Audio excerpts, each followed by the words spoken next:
Welcome to the Gay Buddhist Forum, where teachers from all schools of Buddhism offer their perspectives on the Dharma and its application in modern times, especially for LGBTQI audiences. These talks are offered freely to the world and made possible by appreciative listeners. If you would like to support our efforts to share the Dharma with underserved audiences, please visit gaybuddhist.org. There you can donate, find a list of upcoming speakers, or enjoy many hundreds of these recorded talks dating back to 1996.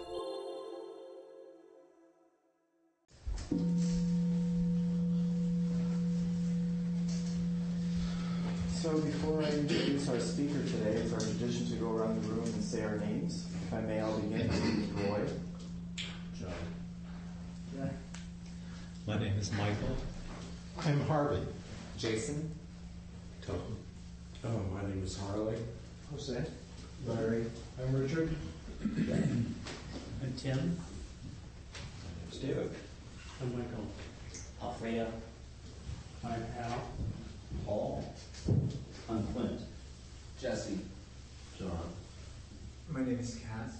I'm George. Peter. Risha. I'm David.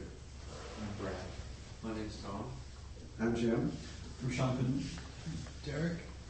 Tom. My name's Ray. My name's Benjamin. Okay. Benjamin Young began meditation as part of his spiritual practice when he was in his early 20s. Over the last 44 years, he has studied many spiritual paths, pursued a number of meditation practices, led spiritual retreats, and has given spiritual talks. Benjamin traveled to India for 2 months in 2001, where he and a close friend took monk's vows. He has been practicing a Buddhist form of meditation called Anapanasati, mindfulness of the in and out breath, for the past 20 years, and has assisted others in developing their spiritual practices. Welcome, Benjamin. Thank you. Always nice to be here. Usually my talks go through an evolutionary process, and that process is to begin usually a couple of months out thinking about what I might have to say. Usually what I say has nothing to do with what I think about. But I think that's part of the nature of thought. So part of it's about picking a topic. And I thought about this and decided that perhaps what would be interesting to explore a bit would be free will. Except not just the will part, but more the free part, and what that means, and how we relate to it in our lives. But before I begin, when I was in India, I went there specifically to be at a place where my teacher had lived. And it was fortunate for me that my teacher basically died before I ever met him. It simplified things because I never got attached to him, at least in a physical form. I've been reading some of his writings recently, and I'm going to quote some things that he said periodically, which indirectly relate to the topic, but that I find significant from a spiritual practice. To go back for a second, one of the things I do when I sit here is I look around while people are meditating just to observe. And I'd like to make a suggestion, not that you need to follow it, but a suggestion. I notice that most people's faces tend not to reflect happiness when they're meditating. And I found through experience that if you sort of lay that in as a foundation for your practice, that gladdening effect has a profound impact on your meditation. Just something to think about. Positive note. Something Ramana said.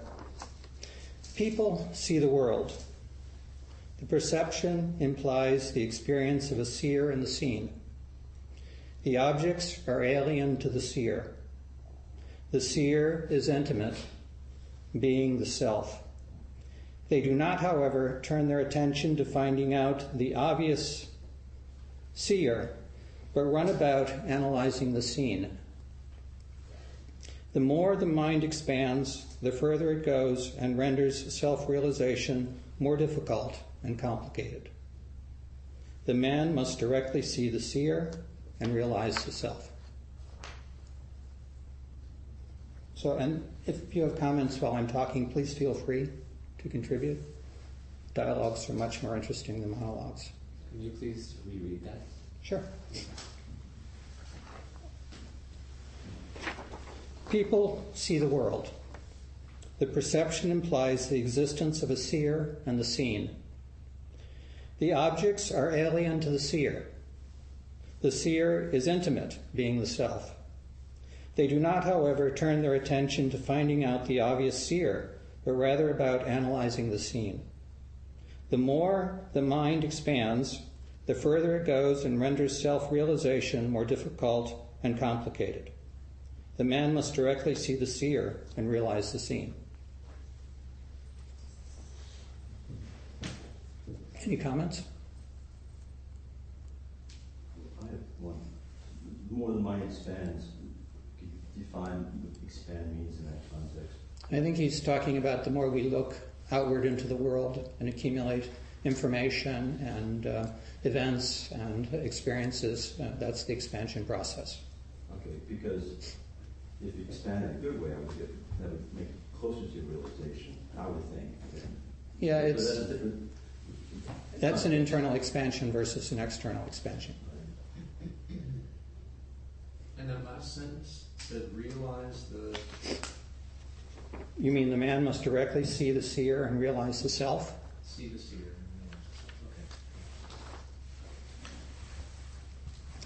Okay. When I started thinking about this talk, I was investigating science, current theories about how the universe formed, what it is, how it got here. And from a scientific standpoint, it's kind of an interesting investigation because there's not a lot of knowledge about it. There's a lot of hypothesis. And I went back and looked at the history, went back and let's just sort of establish a foundation for evolution. How many people here have investigated classical physics, taken a physics course in college? Okay, so who's the father of that whole process? Mr. Newton? Good point to start with. Then along came a gentleman named Einstein who talked about relativity. How many people have any familiarity with relativity? And then along came a challenging aspect to Einstein, which was called quantum physics. So here, who has experience with quantum physics? Every day. And that created a problem because there was a difficulty in reconciling quantum physics with general relativity, which is Einstein. And the more recent perspectives on that deal with something called string theory. So who has familiarity with string theory? Well, let's go back to the beginning for a moment because, interestingly enough, Newton was a very spiritual individual. Yet, the foundations he laid for science were really sort of contrary to spiritual perspective. Basically, if Newton was accurate in what he was saying, the entire universe sort of functions like a clock. Everything causes something else to happen that causes something else to happen. And that all of these things, if we had the ability, we should be able to determine. So, looking at the universe, we should be able to go back and see how it started, and we should be able to go forward and see where it's going. Well, that's really very contradictory to a spiritual perspective, particularly a Christian spiritual perspective, which is what Newton held. So it's kind of interesting to think about a man who comes up with these wonderful theories, but really can't apply them to an entire aspect of his life, which is his spiritual aspect. And that conflict is something that we really sort of inherited, because that conflict has become very embedded in our culture. And it's kind of fascinating to look at how we sort of live with that. I mean, is the universe really predetermined? Does everything fall out based on the events that have already occurred? people think that's the case?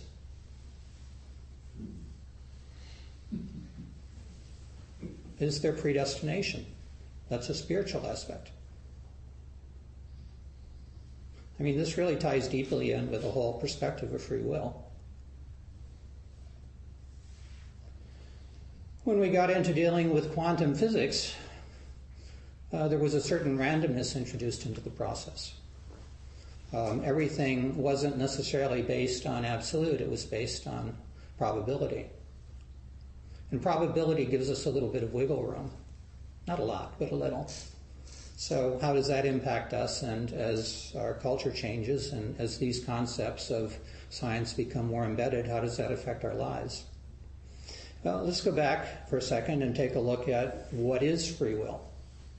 Okay, so any perspectives? Anybody like to take a shot at a definition of what free will is? Oh, come on.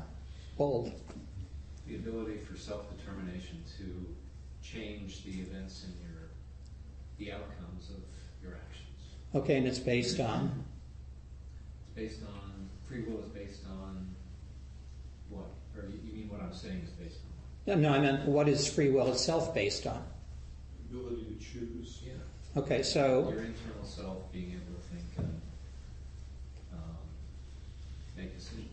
So philosophically, one of the things that religion has traditionally differentiated humans from animals is based on free will, our ability to make choices that effectively we can sort of think through and decide exactly how we want to respond to them.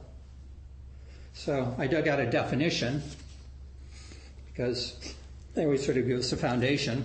And the definition was voluntary choice or decision, or freedom of humans to make choices that are not determined by prior causes or by divine intervention.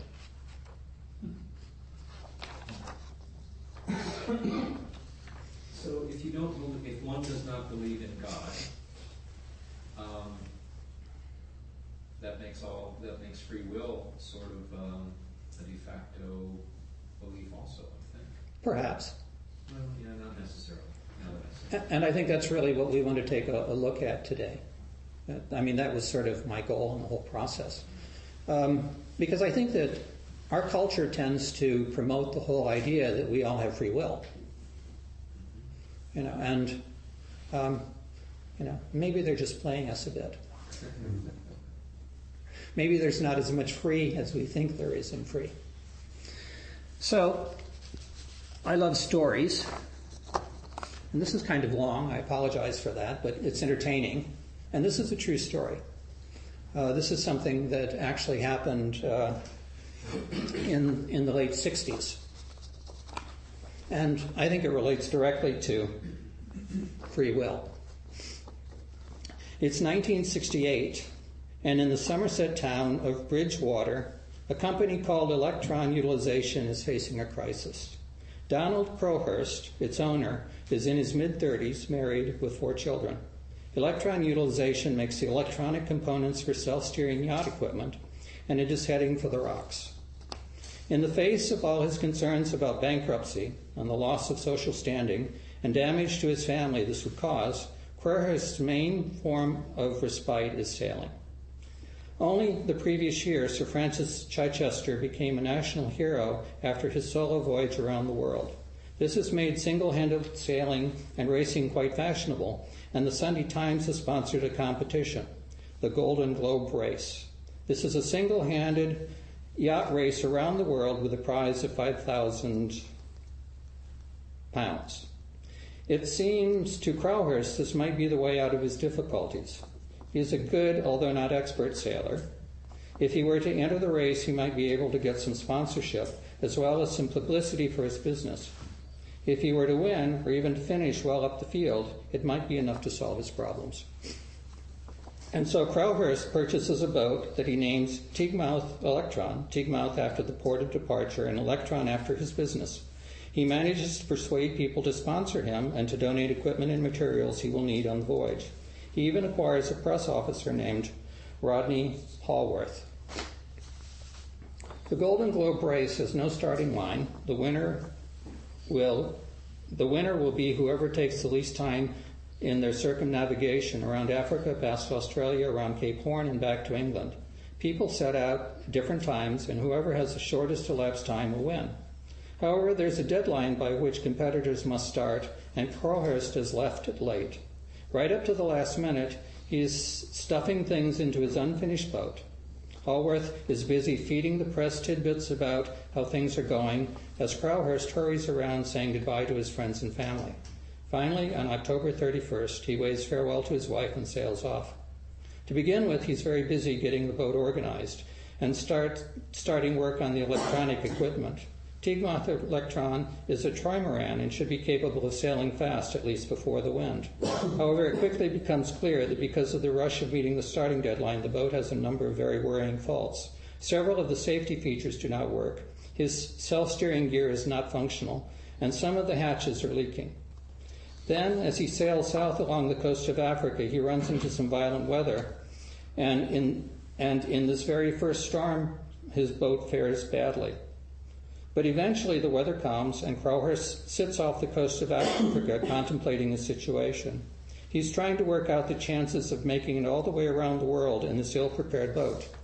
If he cannot do it, where does that leave him? It leaves him with a business on the rocks and all kinds of expenses and difficulties. What is he to do?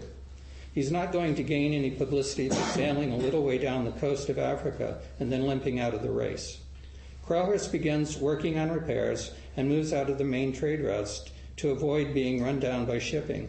He records all this in the yacht's log, a record of position, progress, radio communications, and any notable events. When you're on your own in the middle of the ocean, you have plenty of time to think. At some point, one of the ideas he plays with is producing another log. We don't quite know when it starts, and we don't know if, in the beginning, it was just a fantasy and a way of keeping himself amused. In any case, he begins writing an imaginary log, an account of what would have happened, where he would be if the boat had not been damaged, and if he carried on making the same rate of progress. Meanwhile, in the original log, he is drifting along, trying to put his boat back together, making little progress. Even if it did start off as a piece of wish fulfillment to help pass the time, at some point the new log in which he's doing very well takes a new meaning. He comes up with a plan to save his business and position. Instead of trying to go all the way around the world in his damaged boat, he will just waste time meandering around the South Atlantic.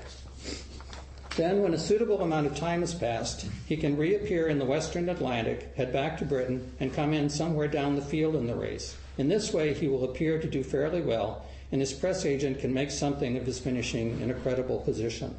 There's just one problem. All the competitors are supposed to make radio contact as they sail past Sydney, and Crowhurst will not be going within an ocean of Australia.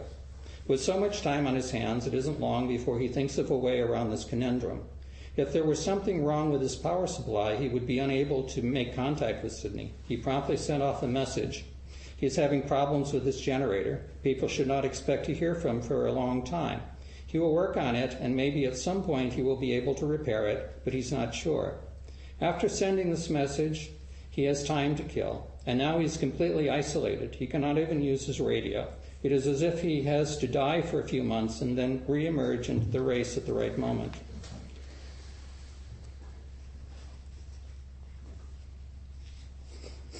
Rodney Hallworth has managed to interest the BBC and Crowhurst, so they gave him a film camera and a tape recorder. He films himself sitting on the boat, talking about how he is finding life, about his diet and fish and birds he has seen. He fills many hours in this way. He also spends a lot of time keeping his logs, not only where he is, but also where he would like to be. He needs to work out what would be reasonable progress all the way through his long hypothetical journey. He works hard on that, but still keeps his other logs stating where he is actually doing. In the invented log, he is passing the Cape of Good Hope, then crossing the Indian Ocean, heading for Australia. In the real log, he is in the South Atlantic going nowhere.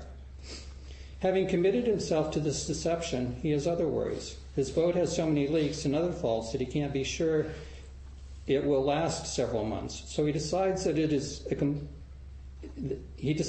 he is to complete his voyage, he will have to put into a port somewhere and find supplies. With a few bits and pieces, he can do the work on the boat so that when the time comes, he can return to England. Eventually, he puts into the smallest fishing port he can find, Rio Salado in Argentina. He quickly acquires the things he needs and sets off again. This gives him another worry because one of the stipulations of the race is that it must be unassisted circumnavigation. If anyone were to find out that a small craft with an Englishman aboard had put into port, been given supplies, he would be disqualified. It would also prove him to be thousands of miles away from where he's supposed to be. He still cannot use the radio because that would blow his cover.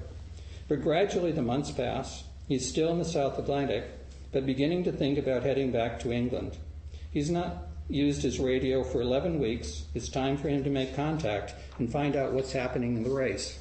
When he does, he discovers from his press officer, Hallworth, that he has been tearing his hair out. Without any word from Crowhurst, with nothing to work with to feed the media, he had to improvise. He has painted Crowhurst as the race dark horse, who before he lost radio contact was making very good time, and who could well be up among the leaders.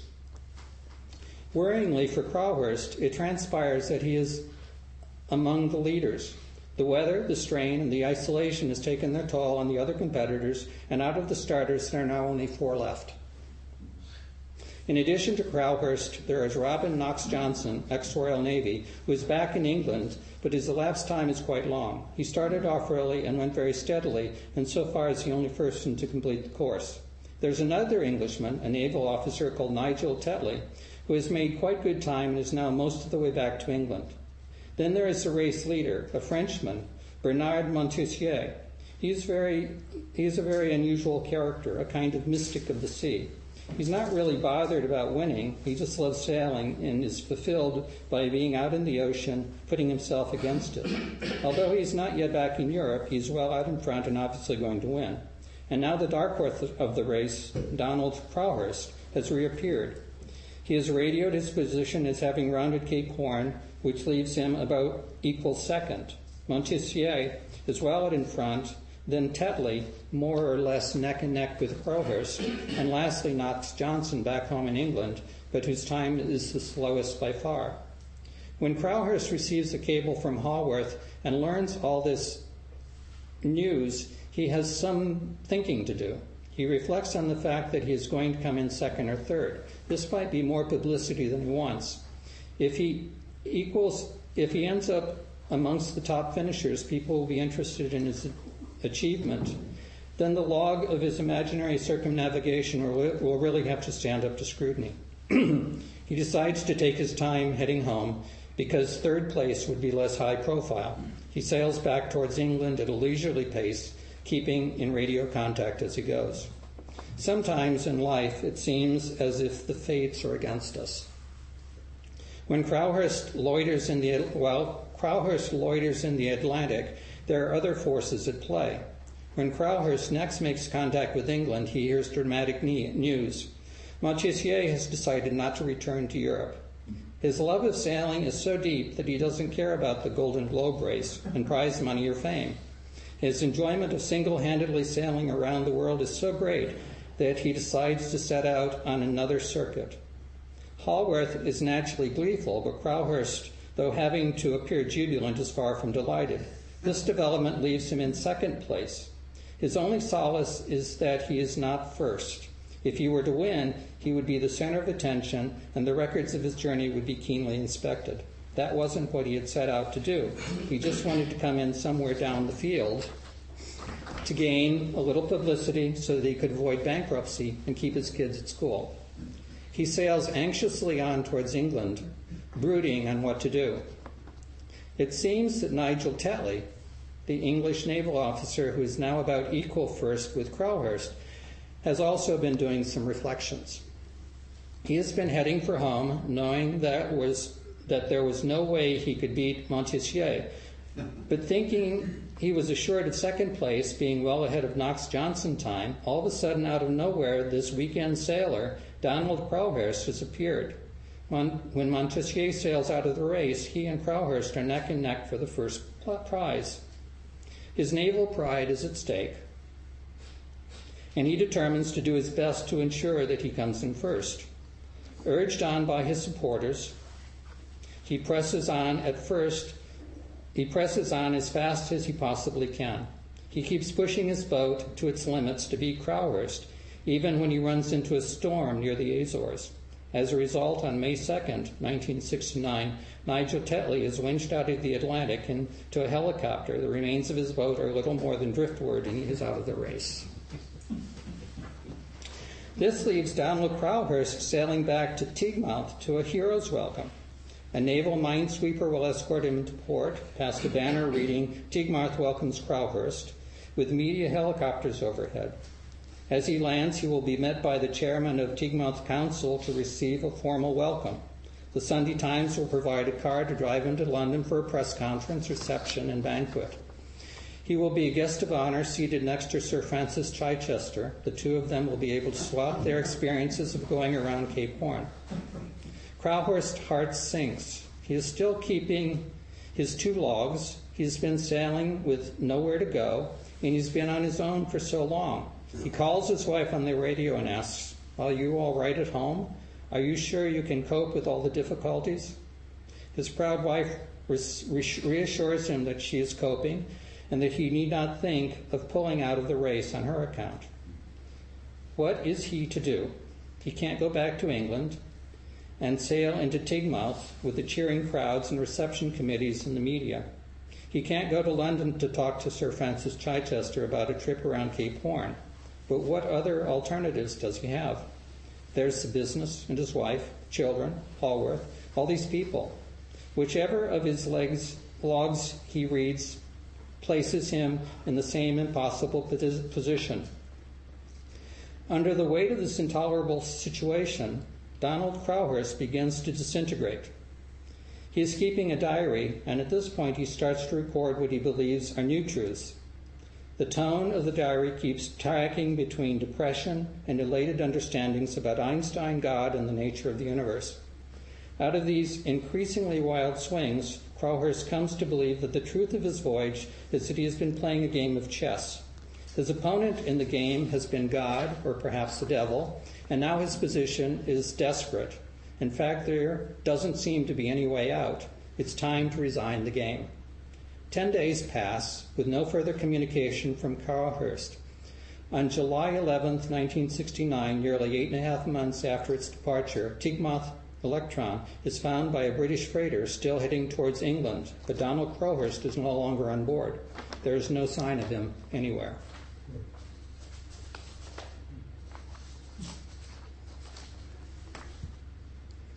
Any comments? He never existed in the first place. And the race didn't either. And the race didn't. Right. So, does this relate to free will?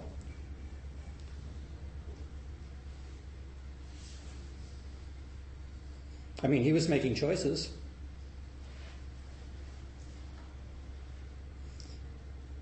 Choices didn't necessarily work out the way he thought they were going to work out. And he finally made a choice which I think most of us would find very difficult to make. The interesting thing is that he left the boat, but he left the boat intact. He left both logs, he left a diary, and he left films of himself.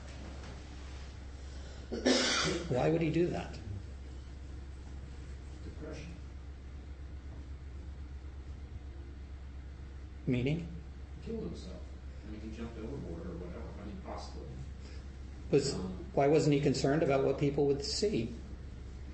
Well, I mean, that's a whole dialogue about the circumstances surrounding suicide and, the effects of it and everything else. It's very difficult to understand. So is suicide an act of free will? In some cases, I would say so.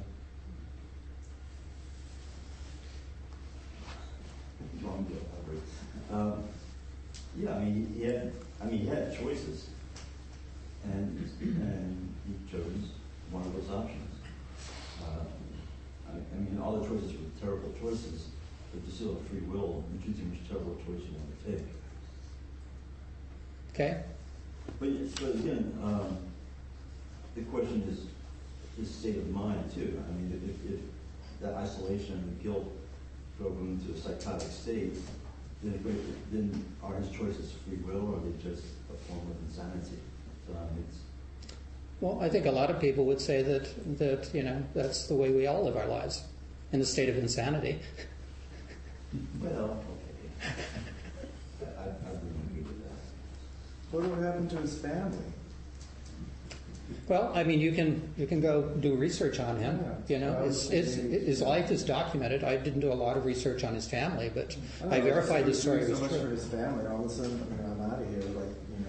Curious to see what happened to his family. Well, how were these facts made known? Did he write out a state of mind in his log? Yeah, he kept a diary describing what he was experiencing, along with 2 logs, all of which he left for posterity. Yeah. It seems like we're talking about integrity here. And how do you mean? Integrity meaning our experience of our own motivations and actions. I mean, ultimately, we're left with that to live with ourselves. I mean, it's not really either bad or good, it just is what it is. And his integrity was, in fact, sort of intact there. Possibly. I mean, he had an encounter with his own integrity. And he decided to go with his integrity. Right. He had an encounter with himself. Exactly. Good for him. Well, that could be a lack of integrity, and he could have been he killed himself to escape all the shaming, but he left his family. I mean, I'm sure his family would prefer that even with the shame that he was alive. So it might have even been an act of cowardice rather than integrity. But we really don't know that. I know. I can tell you that if he had been really aware, he could have come back and told the story and made a fortune on the movie and the book. Yeah. And his financial problems would have disappeared. I just feel so ugly and dirty listening to that story. I mean, his whole life is deception, selfish lies. I mean, he's just like negative, negative, negative. So, to me, all those choices, he's going to probably get into like the most horrible situation, which he did. But I don't know, somehow, in my view, free will often comes with making choices to be better, have a better outcome, to be loving, to be thoughtful. So I don't really have sympathy or I have compassion, of course, for his horrible existence, but I mean, he was just like negative, negative, negative, negative from start to go. So We shouldn't be surprised with what happened. Because if you look at what he was doing, it's not surprising that he ended up creating the situation for himself. And he's lucky he was able to just die quickly rather than suffer in a jail for life. Jail. But can you explain what you're trying to? Yeah, I'm going to. Because take a shower. What I'd like to do is I'd like to show you something that you've probably all seen before. It's a picture. Are you familiar with this picture? Yeah. Okay, someone tell me what they see. One thing they see. Two choices. One person first. Somebody. I see two profiles facing each other. Two faces. Okay. What does someone else see? A candlestick. Or goblet, yeah. Okay. I feel like a chalice that the priest uses in Catholic Church. Altar plate. Okay. An egg timer with the salt coming slowly through the Hourglass. Okay, so what does someone else see? I see a paper with some lines on it. Great. What does someone else see?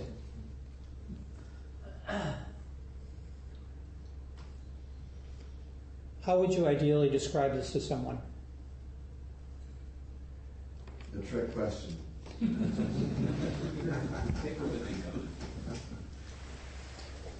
I would venture to say that the ideal description of it would be silence. Be what? Silence. Because each of us makes a choice about what the picture represents, and by the way, that's a reflection of free will. So what's that free will based on that helped you decide what was the first thing you saw here? Was it a choice between faces and goblets or lines and paper? Did you think about all those things and pick one of the three? But you chose. So where was the choice made? In your mind. Okay, so it was made in your mind. So your mind has a lot to do with choice. I'm sorry? But that choice, whatever the choice is based on your past experience. Exactly. So it's conditioned. So it's conditioned. So, does that tend to imply that free will is conditioned? So where's the free in conditioned? Is free about being conditioned or unconditioned? Well, you look at your experience and you have a choice of what you've experienced in the past, what might be outcomes or what serves your heart best. So I think even though you're conditioned, you still might have a choice. Okay. And what are the decisions about what was best based on? The past. Your concepts of what's good and what's bad? And where did they come from? Your mind.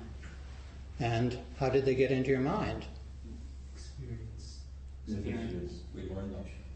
Based on the world we live in.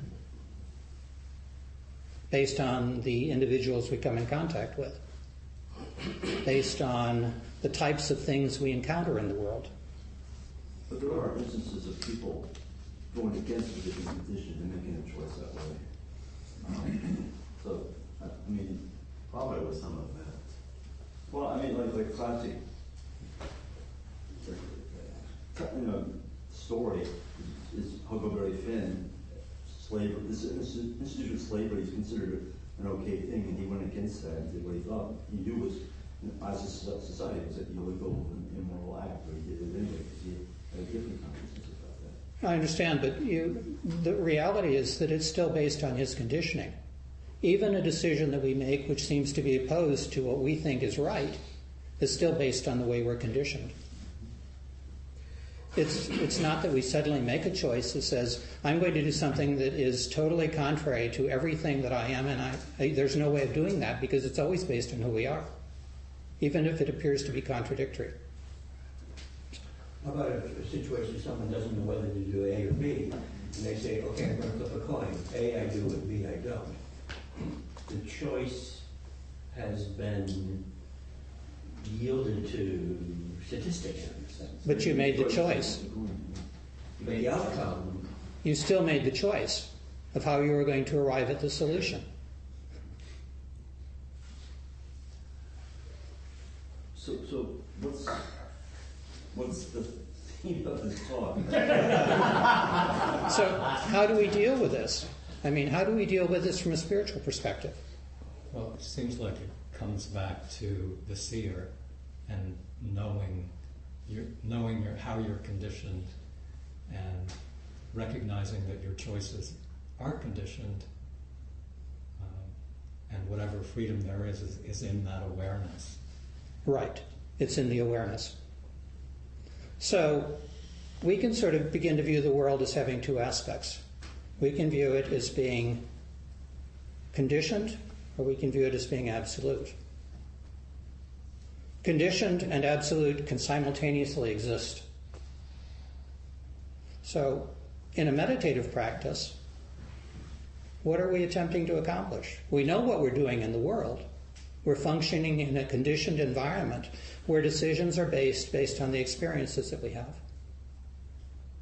In a meditative environment, we have the opportunity of experiencing the absolute, which is an unconditioned experience. But it's impossible to recognize an unconditioned experience if you can't appreciate what a conditioned experience is. Meditative practice is attempting to have an unconditioned experience. You might say that if, for example, this is us in the world, moving around, having all sorts of experiences, and this is the unconditioned us, and we're trying to bring these two things together so that we can have this experience from a conditioned entity having an unconditioned experience. And I think that's what Ramana was talking about when he said what I read initially. Does that make sense? So what would be the, if you spent a year in a cave meditating, I could imagine you could have a good outcome of becoming a loving, kind person, or you could come out being a crazy, evil, selfish person.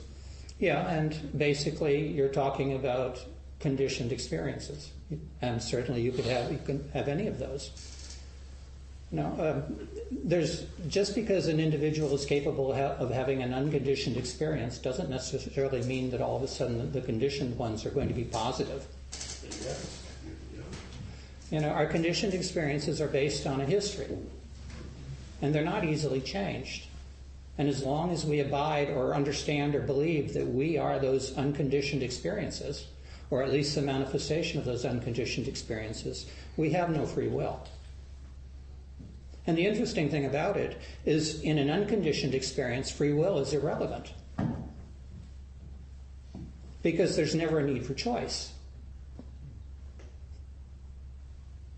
Choice is a conditioned factor.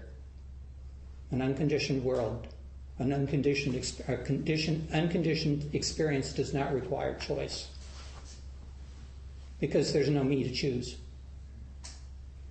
We suppose that's perhaps why in retreat settings, like everything is formulated and taken care for you, and you don't really have to like do anything except, you know, show up and follow the program and eat what's laid before you, and so that your choice, your necessity for choosing and involving free will or ego or whatever is reduced, is damped down. Reduced distraction.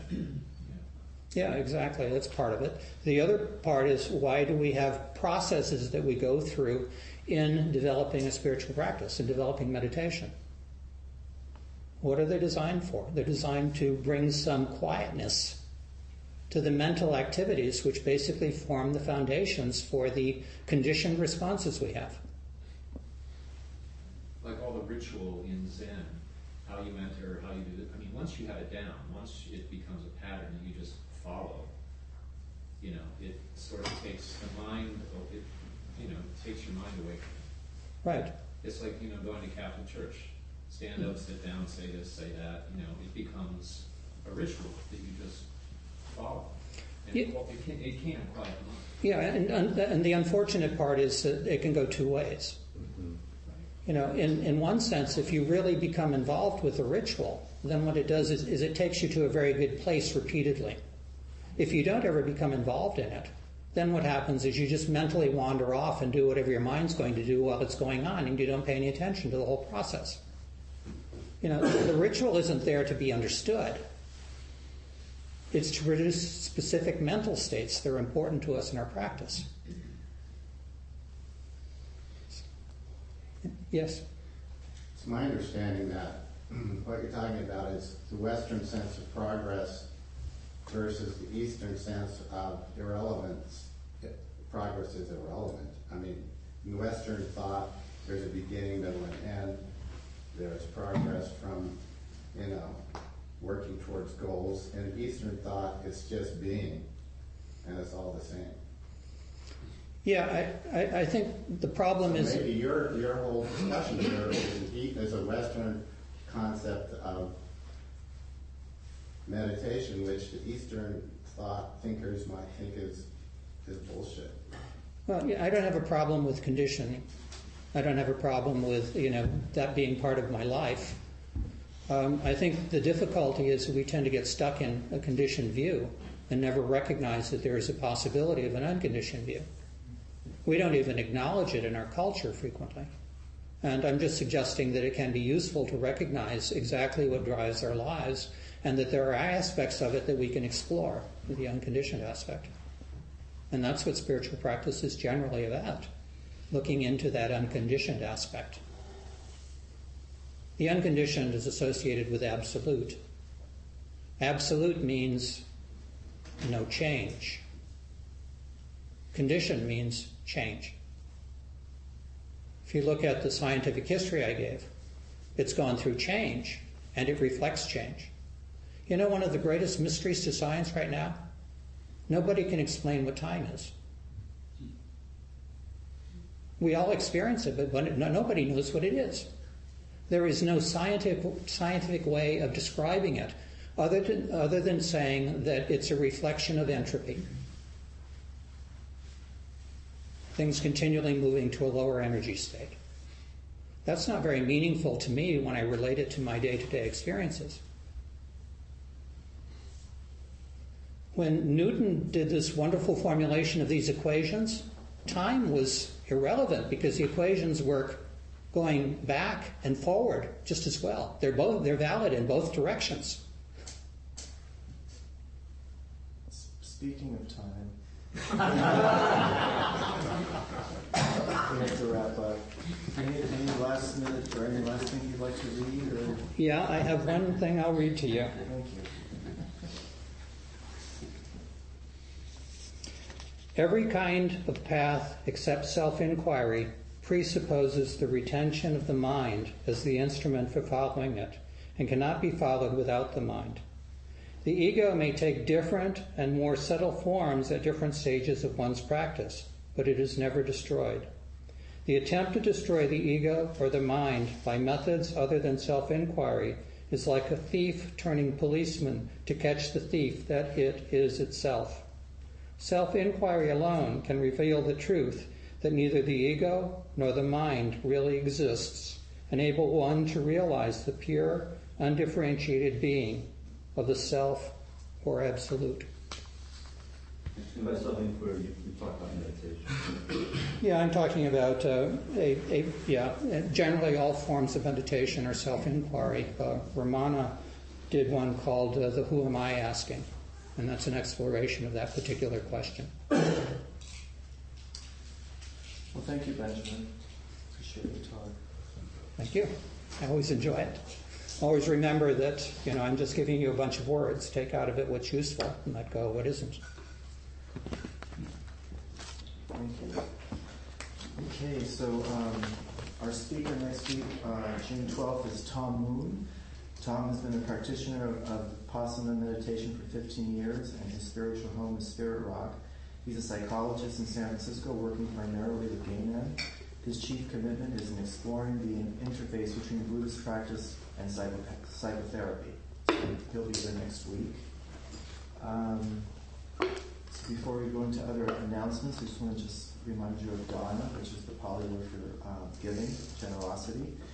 And Dana is what helps to pay for our speakers, for our rent, for the newsletters, for the Larkin Street dinners, all mailers that we do as well, especially for the prisoner program. And the suggested donation is anywhere between $7 and $10. So anything you can give is greatly appreciated. Who's our host today, Cass? Yes, I chose to be host today. You think you chose to be? I think we wanted to do this. I was on the schedule. There are some treats. They're all vegan. Eat, don't eat. Stuff here. And there's hot water for tea. If you have tea, please put your cup in the sink, and we now have a dishwasher, so we can. You don't have to wash them by hand. let's see, I'll be coming around with the Donna Bowl, and there is a sign-up sheet on the credenza over along that wall for people who'd like to be added to the mailing list. Around 12:30, some people gather at the front door and go to lunch. Anybody is welcome to join that group. Oh, I'm also the coordinator of hosts, so we do have a couple of openings. So if anybody feels a willingness to kind of give back to the Sangha, it's a relatively easy way to participate and do something of service to keep the organization going. You could talk to me about what's involved. It's basically once every 2 months. Thank you, Ken. Any other announcements? Okay, Tom. There are free books out here on the table. Pure Dharma 1 and 2 anthologies of writings of various gay men who are Buddhist. Feel free to take them. Thank you. Let's go ahead and stand for the invocation of the Lord.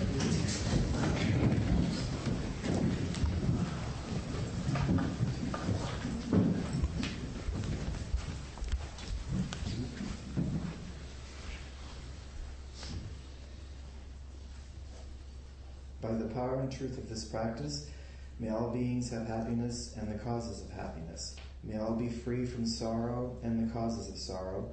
May all never be separated from the sacred happiness which is without sorrow, and may all live in equanimity, without too much attachment or too much aversion, believing in the equality of all that lives. Thank you for today, gentlemen. Thank you for listening to the Gay Buddhist Forum. If you would like to hear several new talks per month and be notified of upcoming speakers so you can participate live, please subscribe to this podcast, like us on Facebook, and join our mailing list by visiting gaybuddhist.org.